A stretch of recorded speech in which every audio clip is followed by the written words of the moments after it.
ଓମ୍ ଶାନ୍ତି 24 October 2025 ପ୍ରାତଃ ମୁରଲି। ଶିବ ଭଗବାନଙ୍କର ମଧୁର ମହାବାକ୍ୟ। ଶିବ ବାବା କହୁଛନ୍ତି, ମିଠେ ବଚେ ବାବା ଆସିଛନ୍ତି ତୁମମାନଙ୍କୁ ଘରର ରାସ୍ତା ବତାଇବା ପାଇଁ। ଯଦି ତୁମେ ଆତ୍ମ ଅଭିମାନୀ ହୋଇ ରହିବ, ତେବେ ଏହି ରାସ୍ତାକୁ ସହଜରେ ଦେଖିପାରିବ। ବାବା ଆସିଛନ୍ତି ତୁମମାନଙ୍କୁ ଘରର ରାସ୍ତା ବତାଇବା ପାଇଁ। ଯଦି ତୁମେ ଆତ୍ମ ଅଭିମାନୀ ହୋଇ ରହିବ, ତେବେ ଏହି ରାସ୍ତାକୁ ସହଜରେ ଦେଖିପାରିବ। ଆଜିର ପ୍ରଶ୍ନ, ସଙ୍ଗମ ଯୁଗରେ ଏପରି କେଉଁ ଜ୍ଞାନ ମିଳିଛି ଯାହାଦ୍ୱାରା ସତ୍ୟଯୁଗୀ ଦେବତାମାନଙ୍କୁ ମୋହଜିତ କୁହାଯିବ? ସଙ୍ଗମ ଯୁଗରେ ଏପରି କେଉଁ ଜ୍ଞାନ ମିଳିଛି ଯାହାଦ୍ୱାରା ସତ୍ୟଯୁଗୀ ଦେବତାମାନଙ୍କୁ ମୋହଜିତ କୁହାଯିବ? ଉତ୍ତର, ସଙ୍ଗମରେ ବାବା ତୁମମାନଙ୍କୁ ଅମର କଥା ଶୁଣାଇ ଅମର ଆତ୍ମାର ଜ୍ଞାନ ଦେଇଛନ୍ତି। ତୁମକୁ ଜ୍ଞାନ ମିଳିଲା ଯେ ଏହା ହେଉଛି ପୂର୍ବ ପ୍ରସ୍ତୁତ ଅବିନାଶୀ ଡ୍ରାମା। ଏଥିରେ ପ୍ରତ୍ୟେକ ଆତ୍ମା ନିଜ ନିଜର ଅଭିନୟ କରୁଛନ୍ତି। ଆତ୍ମା ଗୋଟିଏ ଶରୀର ଛାଡ଼ି ଅନ୍ୟ ଏକ ଶରୀର ଧାରଣ କରୁଛି। ଏଥିରେ କାନ୍ଦିବାର କୌଣସି କଥା ନାହିଁ। ଏହି ଜ୍ଞାନ ଦ୍ୱାରା ହିଁ ସତ୍ୟଯୁଗୀ ଦେବତାମାନଙ୍କୁ ମୋହଜିତ କୁହାଯାଉଛି। ସେଠାରେ ମୃତ୍ୟୁର ନାମ ରହିବ ନାହିଁ। ଖୁସି ଖୁସିରେ ପୁରୁଣା ଶରୀର ଛାଡ଼ି ନୂଆ ଧାରଣ କରିଥାନ୍ତି। ଗୀତ, ନୟନହୀନକୁ ରାହ ଦିଖାଅ ପ୍ରଭୁ। ଓମ୍ ଶାନ୍ତି। ମଧୁର ଆତ୍ମିକ ସନ୍ତାନମାନଙ୍କ ପ୍ରତି ଆତ୍ମିକ ବାବା କହୁଛନ୍ତି କି, ମୁଁ ତୁମକୁ ରାସ୍ତା ତ ଦେଖାଉଛି, କିନ୍ତୁ ପ୍ରଥମେ ନିଜକୁ ଆତ୍ମା ନିଶ୍ଚୟ କରି ବସ। ଦେହୀ ଅଭିମାନୀ ହୋଇ ବସିଲେ ତୁମକୁ ବହୁତ ସହଜ ଭାବେ ରାସ୍ତା ଦେଖାଯିବ। ଭକ୍ତି ମାର୍ଗରେ ଅଧାକଳ୍ପ ଭ୍ରମିତ ହୋଇଛ। ଭକ୍ତି ମାର୍ଗର ଅନେକ ସାମଗ୍ରୀ ରହିଛି। ଏବେ ବାବା ବୁଝାଇଛନ୍ତି ଯେ ଅବିନାଶୀ ପିତା ଜଣେ ହିଁ ଅଟନ୍ତି। ବାବା କହୁଛନ୍ତି, ମୁଁ ତୁମକୁ ରାସ୍ତା ଦେଖାଉଛି। ଦୁନିଆର ଲୋକମାନଙ୍କୁ ଏହା ମଧ୍ୟ ଜଣା ନାହିଁ ଯେ ଈଶ୍ୱର କେଉଁ ରାସ୍ତା ଦେଖାଉଛନ୍ତି। ମୁକ୍ତି, ଜୀବନ ମୁକ୍ତି, ଗତି ସଦ୍ଗତିର ରାସ୍ତା ଦେଖାଉଛନ୍ତି। ଶାନ୍ତିଧାମକୁ ମୁକ୍ତି କୁହାଯାଏ। ଆତ୍ମା ଶରୀର ବିନା କିଛି ବି କହିପାରିବ ନାହିଁ। କର୍ମେନ୍ଦ୍ରିୟ ଦ୍ୱାରା ହିଁ ଶବ୍ଦ ଉଚ୍ଚାରିତ ହୋଇଥାଏ। ମୁଖ ଦ୍ୱାରା ଶବ୍ଦ ଉଚ୍ଚାରିତ ହୁଏ। ମୁଖ ନଥିଲେ ଶବ୍ଦ କେଉଁଠାରୁ ଆସିବ? କର୍ମ କରିବା ପାଇଁ ଆତ୍ମାକୁ ଏହି ଅଙ୍ଗ ପ୍ରତ୍ୟଙ୍ଗ ମିଳିଛି। ତୁମେ ରାବଣ ରାଜ୍ୟରେ ବିକର୍ମ କରିଥାଅ। ଏହି ବିକର୍ମ ଛି ଛି କର୍ମ ହୋଇଯାଇଥାଏ। ସତ୍ୟଯୁଗରେ ରାବଣ ନଥାଏ, ତେଣୁ କର୍ମ ଅକର୍ମ ହୋଇଯାଇଥାଏ। ସେଠାରେ ପାଞ୍ଚ ବିକାର ନଥାଏ। ତାହାକୁ ସ୍ୱର୍ଗ କୁହାଯାଏ। ଭାରତବାସୀ ପ୍ରଥମେ ସ୍ୱର୍ଗବାସୀ ଥିଲେ, ଏବେ ପୁଣି ନର୍କବାସୀ କୁହାଯିବ। ସମସ୍ତେ ବିଷୟ ବୈତରଣୀ ନଦୀରେ ଉବୁଟୁବୁ ହେଉଛନ୍ତି।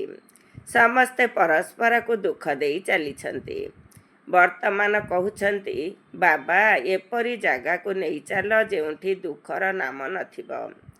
ତାହା ତ ଯେତେବେଳେ ଭାରତ ସ୍ୱର୍ଗ ଥିଲା, ସେତେବେଳେ ଦୁଃଖର ନାମ ହିଁ ନଥିଲା।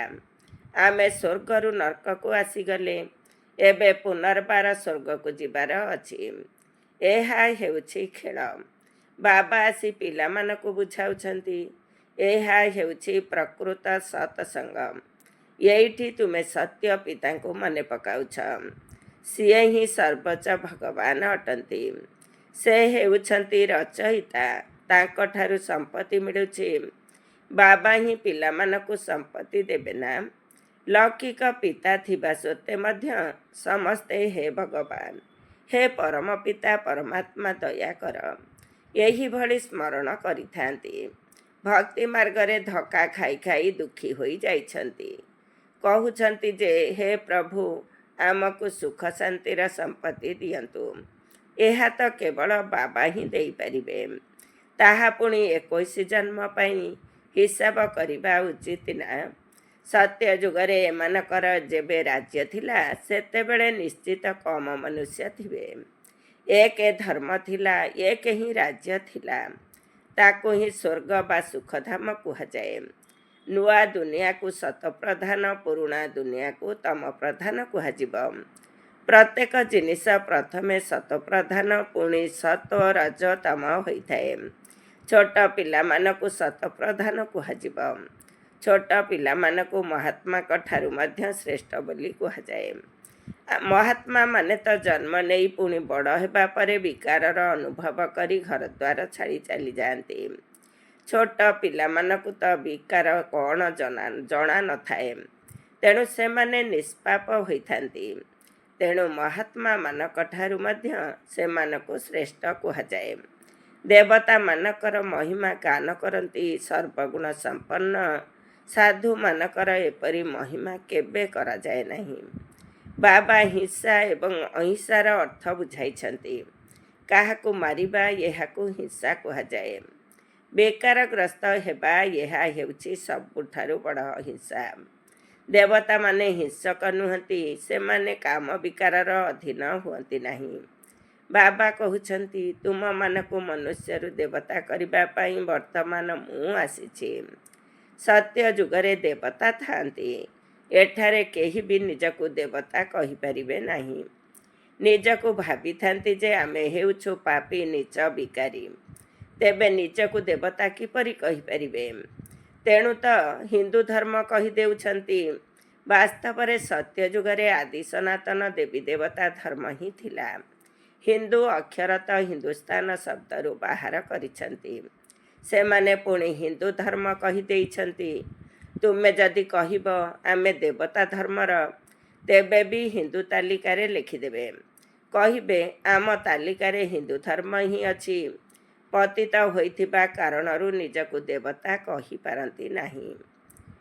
ଏବେ ତୁମେ ଜାଣୁଛ ଯେ ଆମେ ପୂଜ୍ୟ ଦେବତା ଥିଲୁ, ବର୍ତ୍ତମାନ ପୂଜାରୀ ହୋଇଛୁ। ପୂଜା ମଧ୍ୟ ପ୍ରଥମେ ଶିବଙ୍କର ହିଁ କରାଯାଏ। ପୁଣି ପୂଜାରୀମାନେ ବ୍ୟଭିଚାରୀ ହୋଇଯାଆନ୍ତି। ଏକମାତ୍ର ବାବାଙ୍କ ଠାରୁ ହିଁ ସମ୍ପତ୍ତି ମିଳିଥାଏ। ଦେବୀ ତ ଅନେକ ପ୍ରକାରର ଅଛନ୍ତି, ତାଙ୍କଠାରୁ କୌଣସି ସମ୍ପତ୍ତି ମିଳେ ନାହିଁ। ଏହି ବ୍ରହ୍ମାଙ୍କ ଠାରୁ ମଧ୍ୟ ତୁମକୁ ସମ୍ପତ୍ତି ମିଳେ ନାହିଁ। ଜଣେ ହେଉଛନ୍ତି ନିରାକାରୀ ପିତା, ଅନ୍ୟ ଜଣେ ଶରୀରଧାରୀ ପିତା। ସାକାରୀ ପିତା ଥାଇ ମଧ୍ୟ ହେ ଭଗବାନ, ହେ ପରମ ପିତା କହିଥାନ୍ତି। ଲୌକିକ ପିତାଙ୍କୁ ଏପରି କହିବେ ନାହିଁ। ତେବେ ପିତାଙ୍କ ଠାରୁ ସମ୍ପତ୍ତି ମିଳିଥାଏ। ପତି ଓ ପତ୍ନୀ ହାଫ୍ ପାର୍ଟନର ଅର୍ଥାତ୍ ଅଧା ଭାଗିଦାର ଅଟନ୍ତି। ତେଣୁ ତାଙ୍କୁ ଅଧା ଭାଗ ମିଳିବା ଉଚିତ। ପ୍ରଥମେ ଅଧା ଅଲଗା କରି ପତ୍ନୀକୁ ଦେବା ପରେ ବାକି ଅଧା ଅଂଶ ପିଲାମାନଙ୍କୁ ଦେବା ଉଚିତ। କିନ୍ତୁ ଆଜିକାଲି ତ ପିଲାମାନଙ୍କୁ ହିଁ ସମସ୍ତ ସମ୍ପତ୍ତି ଦେଇ ଦେଉଛନ୍ତି। କେତେକଙ୍କର ପିଲାଙ୍କ ପ୍ରତି ବହୁତ ମୋହ ଥାଏ। ଭାବନ୍ତି ଯେ ଆମେ ମରିଗଲା ପରେ ସନ୍ତାନ ହିଁ ହକଦାର ହେବ। ଆଜିକାଲିର ପିଲାମାନେ ତ ବାପା ଚାଲିଗଲା ପରେ ମାଆଙ୍କୁ ପଚାରୁନାହାନ୍ତି। କେତେକ ମାତୃ ସ୍ନେହୀ ଅଛନ୍ତି, ଆଉ କେହି ପୁଣି ମାତୃଦ୍ରୋହୀ ମଧ୍ୟ ହୋଇଥାନ୍ତି। ଆଜିକାଲି ଅଧିକାଂଶ ସନ୍ତାନ ମାତୃଦ୍ରୋହୀ ହେଉଛନ୍ତି। ସବୁ ପଇସା ଫାଲତୁରେ ଖର୍ଚ୍ଚ କରି ଉଡ଼ାଇ ଦେଉଛନ୍ତି। ଧର୍ମର ସନ୍ତାନମାନେ ମଧ୍ୟ କେତେକ ଏପରି ଅଛନ୍ତି, ଯିଏକି ମାତା ପିତାଙ୍କୁ ବହୁତ ହଇରାଣ କରନ୍ତି। ଏବେ ପିଲାମାନେ ଗୀତ ଶୁଣିଲେ କହୁଛନ୍ତି, ବାବା ଆମକୁ ସୁଖର ରାସ୍ତା ଦେଖାଅ। ଯେଉଁଠି ସୁଖ ଅଛି, ରାବଣ ରାଜ୍ୟରେ ତ ସୁଖ ହୋଇପାରିବ ନାହିଁ। ଭକ୍ତି ମାର୍ଗରେ ତ ଏତିକି ବି ବୁଝିପାରୁନାହାନ୍ତି ଯେ ଶିବ ଅଲଗା, ଶଙ୍କର ଅଲଗା। ବାସ୍ ମୁଣ୍ଡ ପିଟୁଥାଅ, ଶାସ୍ତ୍ର ପଢ଼ୁଥାଅ। ଆଚ୍ଛା, ଏଥିରୁ କ'ଣ ମିଳିବ? କିଛି ହେଲେ ବି ଜଣା ନାହିଁ। ଏକମାତ୍ର ବାବା ହିଁ ସମସ୍ତଙ୍କର ଶାନ୍ତି ଏବଂ ସୁଖର ଦାତା ଅଟନ୍ତି। ସତ୍ୟ ଯୁଗରେ ସୁଖ ବି ଅଛି ତ ଶାନ୍ତି ବି ଅଛି। ଭାରତରେ ସୁଖ ଶାନ୍ତି ଥିଲା, ଏବେ ନାହିଁ। ତେଣୁ ଭକ୍ତି କରି ଦ୍ୱାରା ଦ୍ୱାରା ଭ୍ରମିତ ହେଉଛନ୍ତି। ଏବେ ତୁମେ ଜାଣିଛ ଯେ ଶାନ୍ତିଧାମ ସୁଖଧାମକୁ ଏକମାତ୍ର ବାବା ହିଁ ନେଇଯାଉଛନ୍ତି। ବାବା, ଆମେ କେବଳ ଆପଣଙ୍କୁ ମନେ ପକାଇବୁ, ଆପଣଙ୍କ ଠାରୁ ହିଁ ସମ୍ପତ୍ତି ନେବୁ। ବାବା କହୁଛନ୍ତି, ଦେହ ସହିତ ଦେହର ସବୁ ସମ୍ବନ୍ଧକୁ ଭୁଲିଯିବାର ଅଛି। ଏକା ବାବାଙ୍କୁ ହିଁ ମନେ ପକାଇବାର ଅଛି। ଆତ୍ମାକୁ ଏଇଠାରେ ହିଁ ପବିତ୍ର ହେବାର ଅଛି। ଯୋଗଯୁକ୍ତ ନହେଲେ ଦଣ୍ଡ ଭୋଗିବାକୁ ପଡ଼ିବ। ପଦ ମଧ୍ୟ ଭ୍ରଷ୍ଟ ହୋଇଯିବ। ତେଣୁ ବାବା କହୁଛନ୍ତି ଯୋଗର ମେହନତ କର। ଆତ୍ମାମାନଙ୍କୁ ବୁଝାଉଛନ୍ତି ଆଉ କୌଣସି ସତ୍ସଙ୍ଗ ଆଦିରେ ଏପରି ନାହିଁ ଯେଉଁଠାରେ ଏପରି କହିବେ, ହେ ଆତ୍ମିକ ସନ୍ତାନମାନେ, ଏହା ହେଉଛି ଆଧ୍ୟାତ୍ମିକ ଜ୍ଞାନ ଯାହାକି ଆତ୍ମିକ ପିତାଙ୍କଠାରୁ ସନ୍ତାନମାନଙ୍କୁ ମିଳୁଛି। ରୁହ ଅର୍ଥାତ୍ ନିରାକାର। ଶିବ ମଧ୍ୟ ନିରାକାର ଅଟନ୍ତି ନା? ତୁମର ଆତ୍ମା ମଧ୍ୟ ବିନ୍ଦୁ, ବହୁତ ଛୋଟ। ଦିବ୍ୟ ଦୃଷ୍ଟି ବିନା ତାକୁ କେହି ଦେଖିପାରିବେ ନାହିଁ। ଦିବ୍ୟ ଦୃଷ୍ଟି ବାବା ହିଁ ଦିଅନ୍ତି। ଭକ୍ତମାନେ ବସି ହନୁମାନ, ଗଣେଶ ଆଦିଙ୍କର ପୂଜା କରୁଛନ୍ତି। ତେବେ ବର୍ତ୍ତମାନ ତାଙ୍କର ସାକ୍ଷାତକାର କିପରି ହେବ? ବାବା କହୁଛନ୍ତି ମୁଁ ହିଁ ହେଉଛି ଦିବ୍ୟ ଦୃଷ୍ଟିଦାତା। ଯିଏ ବହୁତ ଭକ୍ତି କରନ୍ତି ସେମାନଙ୍କୁ ମୁଁ ହିଁ ସାକ୍ଷାତକାର କରାଇଥାଏ। କିନ୍ତୁ ଏଥିରେ ଫାଇଦା କିଛି ବି ହୁଏ ନାହିଁ। କେବଳ ଖୁସି ହୋଇଯାଆନ୍ତି। ପାପ ତ କରିଥାନ୍ତି, କିଛି ବି ତ ମିଳେ ନାହିଁ। ପାଠ ପଢ଼ା ବିନା କ'ଣ କିଛି ହୋଇପାରିବ? ଦେବତାମାନେ ସର୍ବଗୁଣ ସମ୍ପନ୍ନ ଅଟନ୍ତି। ତୁମେ ମଧ୍ୟ ଏହିପରି ହୁଅ ନା? ଆଉ ସବୁ ହେଉଛି ଭକ୍ତି ମାର୍ଗର ସାକ୍ଷାତକାର। ବାସ୍ତବରେ କୃଷ୍ଣଙ୍କ ସହିତ ଝୁଲିବା, ସ୍ୱର୍ଗରେ ତାଙ୍କ ସହିତ ରହିବା, ଏହା ତ ପାଠପଢ଼ା ଉପରେ ନିର୍ଭର କରେ। ଯେତିକି ଶ୍ରୀମତରେ ଚାଲିବ ସେତିକି ଉଚ୍ଚପଦ ପାଇବ। ଭଗବାନଙ୍କର ଶ୍ରୀମତ ବୋଲି ଗାୟନ ରହିଛି। ଶ୍ରୀକୃଷ୍ଣଙ୍କର ଶ୍ରୀମତ କୁହାଯିବ ନାହିଁ। ପରମ ପିତା ପରମାତ୍ମାଙ୍କ ଶ୍ରୀମତ ଆଧାରରେ ଶ୍ରୀକୃଷ୍ଣଙ୍କର ଆତ୍ମା ଏହି ପଦ ପାଇଛନ୍ତି। ତୁମର ଆତ୍ମା ମଧ୍ୟ ଦେବତା ଧର୍ମରେ ଥିଲା, ଅର୍ଥାତ୍ ଶ୍ରୀକୃଷ୍ଣଙ୍କ କୂଳରେ ଥିଲା। ଭାରତବାସୀମାନଙ୍କୁ ଏହା ଜଣା ନାହିଁ ଯେ ରାଧା କୃଷ୍ଣଙ୍କର ପରସ୍ପର ମଧ୍ୟରେ କ'ଣ ସମ୍ପର୍କ ଥିଲା। ଦୁଇ ଜଣ ଅଲଗା ଅଲଗା ରାଜ୍ୟର ଥିଲେ। ପୁଣି ସ୍ୱୟଂବର ପରେ ଲକ୍ଷ୍ମୀ ନାରାୟଣ ହୋଇଥାନ୍ତି। ଏହିସବୁ କଥା ବାବା ହିଁ ଆସି ବୁଝାଉଛନ୍ତି। ଏବେ ତୁମେ ସ୍ୱର୍ଗର ରାଜକୁମାର ରାଜକୁମାରୀ ହେବା ପାଇଁ ପଢ଼ୁଛ। ରାଜକୁମାର କୁମାରୀଙ୍କର ଯେତେବେଳେ ସ୍ୱୟଂବର ହୁଏ ସେତେବେଳେ ନାମ ବଦଳିଯାଏ। ତେବେ ବାବା ପିଲାମାନଙ୍କୁ ଏହିପରି ଦେବତା କରୁଛନ୍ତି। ଯଦି ବାବାଙ୍କ ଶ୍ରୀମତରେ ଚାଲିବ ତେବେ ତୁମେ ଦେବତା ହୋଇପାରିବ। ତୁମେ ହେଉଛ ମୁଖ ବଂଶାବଳୀ, ସେମାନେ ହେଲେ ଗର୍ଭଜାତ ସନ୍ତାନ। ଦୁନିଆର ବ୍ରାହ୍ମଣମାନେ ହାତଗଣ୍ଠି ପକାଇଥାନ୍ତି କାମ ଚିତାରେ ବସାଇବା ପାଇଁ। ଏବେ ତୁମେ ସତ୍ୟ ସତ୍ୟ ବ୍ରାହ୍ମଣମାନେ କାମ ଚିତାରୁ ଓହ୍ଲାଇ ଜ୍ଞାନ ଚିତାରେ ବସାଇବା ପାଇଁ ହସ୍ତଗଣ୍ଠି ବାନ୍ଧୁଛ। ତେଣୁ ବିକାରକୁ ତ୍ୟାଗ କରିବାକୁ ହେବ। ଏଠିକାର ପିଲାମାନେ ତ ଲଢ଼େଇ ଝଗଡ଼ା କରି ପଇସା ଆଦି ସବୁ ବର୍ବାଦ କରିଦେଉଛନ୍ତି। ଆଜିକାଲି ଦୁନିଆରେ ବହୁତ ଭ୍ରଷ୍ଟାଚାର ହୋଇଗଲାଣି। ସବୁଠାରୁ ଖରାପ ବେମାରୀ ହେଉଛି ସିନେମା ଦେଖିବା। ଭଲ ପିଲାମାନେ ମଧ୍ୟ ବାଇସ୍କୋପ ଦେଖିବାକୁ ଯାଇ ଖରାପ ହୋଇଯାଇଥାନ୍ତି। ତେଣୁ ବିକେମାନଙ୍କୁ ବାଇସ୍କୋପ ଦେଖିବାକୁ ଯିବାକୁ ମନା। ହଁ, ଯିଏ ମଜବୁତ ଅଛନ୍ତି ସେମାନଙ୍କୁ ବାବା କହୁଛନ୍ତି ସେଠାରେ ମଧ୍ୟ ତୁମେ ଯାଇ ସେବା କର। ତାଙ୍କୁ ବୁଝାଅ ଯେ ଏହା ତ ହେଉଛି ହଦର ବାଇସ୍କୋପ। ବେହଦର ବାଇସ୍କୋପ ମଧ୍ୟ ରହିଛି। ବେହଦର ବାଇସ୍କୋପରୁ ହିଁ ହଦର ଏହି ମିଛ ବାଇସ୍କୋପ ତିଆରି ହୋଇଛି। ଏବେ ତୁମମାନଙ୍କୁ ବାବା ବୁଝାଉଛନ୍ତି ଯେ ମୂଳବତନ ଯେଉଁଠି ସବୁ ଆତ୍ମାମାନେ ରହନ୍ତି, ପୁଣି ମଝିରେ ସୂକ୍ଷ୍ମବତନ ମଧ୍ୟ ରହିଛି। ଏହା ହେଉଛି ସାକାର ବତନ। ସାରା ଖେଳ ଏହିଠାରେ ହିଁ ଚାଲେ। ଏହି ଚକ୍ର ଘୁରି ଚାଲିଥାଏ।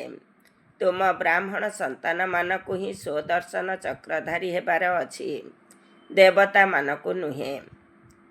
କିନ୍ତୁ ଏହି ଅଳଙ୍କାର ବ୍ରାହ୍ମଣମାନେ ପୁରୁଷାର୍ଥୀ ହୋଇଥିବାରୁ ତାଙ୍କୁ ଦିଆଯାଏ ନାହିଁ।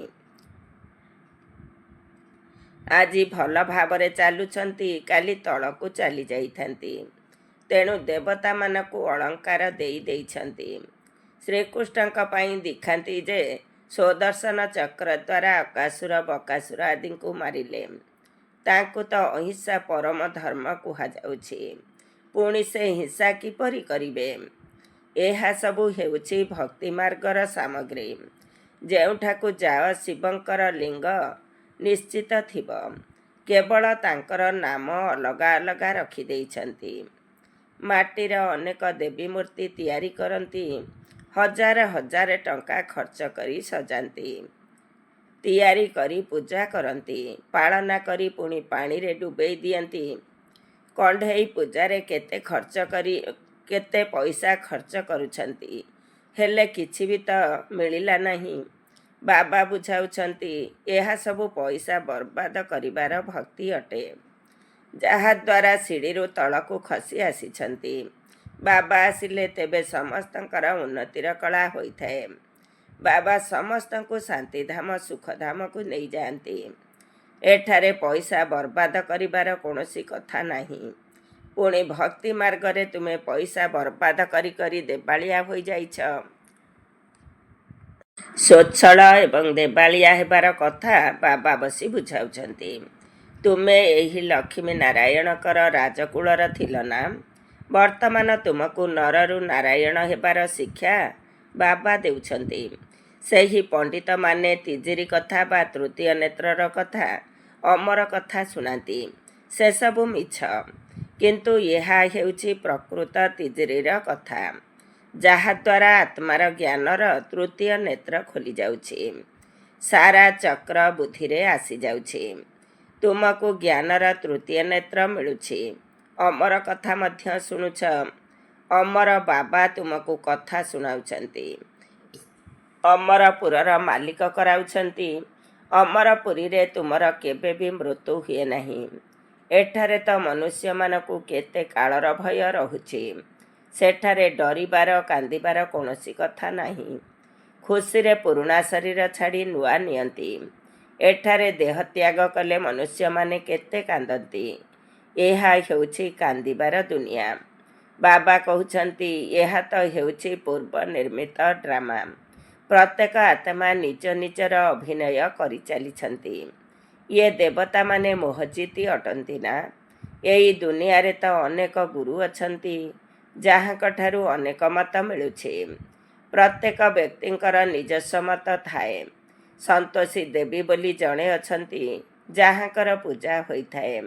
ତେବେ ସନ୍ତୋଷୀ ଦେବୀମାନେ ତ ସତ୍ୟଯୁଗରେ ହେବେ, ଏଠାରେ କୁଆଡ଼ୁ ଆସିବେ? ସତ୍ୟଯୁଗରେ ଦେବତାମାନେ ସର୍ବଦା ସନ୍ତୁଷ୍ଟ ଥାନ୍ତି।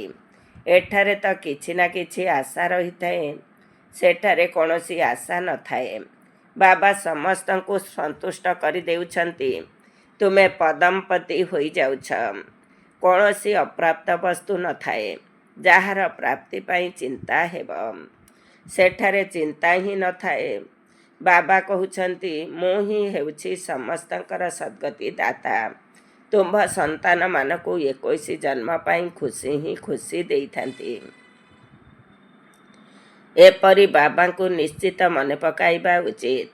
ବାବାଙ୍କ ସ୍ମୃତିରେ ହିଁ ତୁମର ପାପ ଭସ୍ମ ହେବ, ଆଉ ତୁମେ ଶତପ୍ରଧାନ ହୋଇଯିବ। ଏହା ହେଉଛି ବୁଝିବାର କଥା। ଯେତେ ଅନ୍ୟମାନଙ୍କୁ ବୁଝାଇବ, ସେତେ ତୁମର ପ୍ରଜା ତିଆରି ହେବେ, ଆଉ ତୁମେ ଉଚ୍ଚପଦ ପାଇବ। ଏହା କୌଣସି ସାଧୁମାନଙ୍କର କଥା ନୁହେଁ। ଏକଥା ଭଗବାନ ବସି ବ୍ରହ୍ମାଙ୍କ ମୁଖ ଦ୍ୱାରା ବୁଝାଉଛନ୍ତି। ବର୍ତ୍ତମାନ ତୁମେ ସନ୍ତୁଷ୍ଟ ଦେବୀ ଦେବତା ହେଉଛ। ଏବେ ତୁମକୁ ସମ୍ପୂର୍ଣ୍ଣ ପବିତ୍ର ହେବାର ପ୍ରତିଜ୍ଞା ମଧ୍ୟ କରିବାକୁ ହେବ। କାହିଁକି ନା ତୁମକୁ ପବିତ୍ର ଦୁନିଆକୁ ଯିବାର ଅଛି। ତେଣୁ କେବେ ହେଲେ ପତିତ ହେବାର ନାହିଁ। ବାବା ହିଁ ଏହି ବ୍ରତ ଶିଖାଇଛନ୍ତି। ମନୁଷ୍ୟମାନେ ତ ପୁଣି ଅନେକ ପ୍ରକାରର ବ୍ରତ କରିଦେଇଛନ୍ତି। ଆଚ୍ଛା, ମିଠା ମିଠା ଶିଖିଲ ଧେ ସନ୍ତାନମାନଙ୍କ ପ୍ରତି ମାତା ପିତା ବାପଦାଦାଙ୍କର ମଧୁର ସ୍ନେହସମ୍ପନ୍ନ ଶୁଭେଚ୍ଛା ଏବଂ ସୁପ୍ରଭାତ। ଆତ୍ମିକ ପିତାଙ୍କର ଆତ୍ମିକ ସନ୍ତାନମାନଙ୍କୁ ନମସ୍ତେ। ଆମ ଆତ୍ମିକ ସନ୍ତାନମାନଙ୍କର ଆତ୍ମିକ ମାତା ପିତା ବାପଦାଦାଙ୍କୁ ନମସ୍ତେ ନମସ୍ତେ ନମସ୍ତେ। ସୁପ୍ରଭାତ। ଧାରଣା ପାଇଁ ମୁଖ୍ୟ ସାର 1 ନମ୍ବର। ଏକମାତ୍ର ବାବାଙ୍କ ମତରେ ଚାଲି ସର୍ବଦା ସନ୍ତୁଷ୍ଟ ରହି ସନ୍ତୋଷୀ ଦେବୀ ହେବାର ଅଛି। ଏଠାରେ କୌଣସି ବି ଆଶା ରଖିବାର ନାହିଁ। ବାବାଙ୍କ ଠାରୁ ସର୍ବପ୍ରାପ୍ତି କରି ପଦ୍ମପତି ହେବାର ଅଛି। 2 ନମ୍ବର, ସବୁଠାରୁ ଅଧିକ ଭ୍ରଷ୍ଟାଚାରୀ କରୁଥିବା ସାଧନ ହେଉଛି ସିନେମା। ତେଣୁ ତୁମକୁ ସିନେମା ଦେଖିବାକୁ ମନା କରାଯାଇଛି।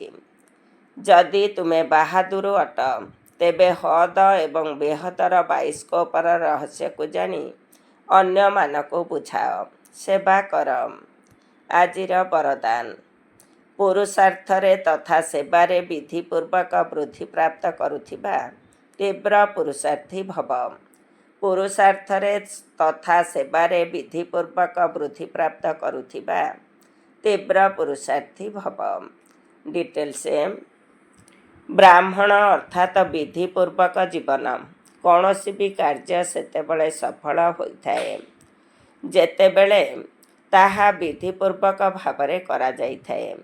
ଯଦି କୌଣସି କଥାରେ ନିଜର ପୁରୁଷାର୍ଥରେ ବା ସେବାରେ ବୃଦ୍ଧି ହେଉନାହିଁ, ତେବେ ନିଶ୍ଚିତ ଭାବରେ କୌଣସି ବିଧିରେ କମି ରହିଛି। ତେଣୁ ଚେକ୍ କର, ଅମୃତ ବେଳାଠାରୁ ରାତି ପର୍ଯ୍ୟନ୍ତ ମନ, ବଚନ, କର୍ମ ଅଥବା ସମ୍ପର୍କ ବିଧିପୂର୍ବକ ରହିଛି ତ? ଅର୍ଥାତ୍ ବୃଦ୍ଧି ହୋଇଛି ତ? ଯଦି ହୋଇନାହିଁ, ତେବେ କାରଣକୁ ଚିନ୍ତା କର ଏବଂ ତାର ନିବାରଣ କର। ତେବେ ଆଉ ନିରାଶ ହେବ ନାହିଁ। ଯଦି ତୁମର ଜୀବନ ବିଧିପୂର୍ବକ ଅଟେ, ତେବେ ବୃଦ୍ଧି ନିଶ୍ଚିତ ହେବ ଏବଂ ତୁମେ ତୀବ୍ର ପୁରୁଷାର୍ଥୀ ହୋଇଯିବ। ଆଜିର ସ୍ଲୋଗାନ। ସ୍ୱଚ୍ଛତା ଏବଂ ସତ୍ୟତାରେ ସମ୍ପନ୍ନ ହେବା ହିଁ ସଚ୍ଚା ପବିତ୍ରତା ଅଟେ। ସ୍ୱଚ୍ଛତା ଏବଂ ସତ୍ୟତାରେ ସମ୍ପନ୍ନ ହେବା ହିଁ ସଚ୍ଚା ପବିତ୍ରତା ଅଟେ। ଓମ୍ ଶାନ୍ତି। ଆଜିର ଅବ୍ୟକ୍ତ ଇସାରା। ନିଜ ପ୍ରତି ଏବଂ ସମସ୍ତଙ୍କ ପ୍ରତି ନିଜର ସଂକଳ୍ପ ଦ୍ୱାରା ଯୋଗର ଶକ୍ତିଗୁଡ଼ିକୁ ପ୍ରୟୋଗ କର। ଯେତେବେଳେ ବାଣୀ ଦ୍ୱାରା କୌଣସି କାର୍ଯ୍ୟରେ ସିଦ୍ଧି ମିଳୁନାହିଁ, ସେତେବେଳେ କହୁଛ ଇଏ ବାଣୀ ଦ୍ୱାରା ବୁଝିବେ ନାହିଁ। ବରଂ ଶୁଭ ଭାବନା ଦ୍ୱାରା ପରିବର୍ତ୍ତନ ହେବେ। ଯେଉଁଠି ବାଣୀ କାର୍ଯ୍ୟକୁ ସଫଳ କରିପାରିବ ନାହିଁ, ସେଠାରେ ଶାନ୍ତିର ଶକ୍ତିର ସାଧନ, ଶୁଭ ସଂକଳ୍ପ, ଶୁଭ ଭାବନା ଏବଂ ନୟନର ଭାଷା ଦ୍ୱାରା ଦୟା ଏବଂ ସ୍ନେହର ଅନୁଭୂତି ହିଁ କାର୍ଯ୍ୟକୁ ସିଦ୍ଧ କରିଦେଇପାରିବ। ଓମ୍ ଶାନ୍ତି।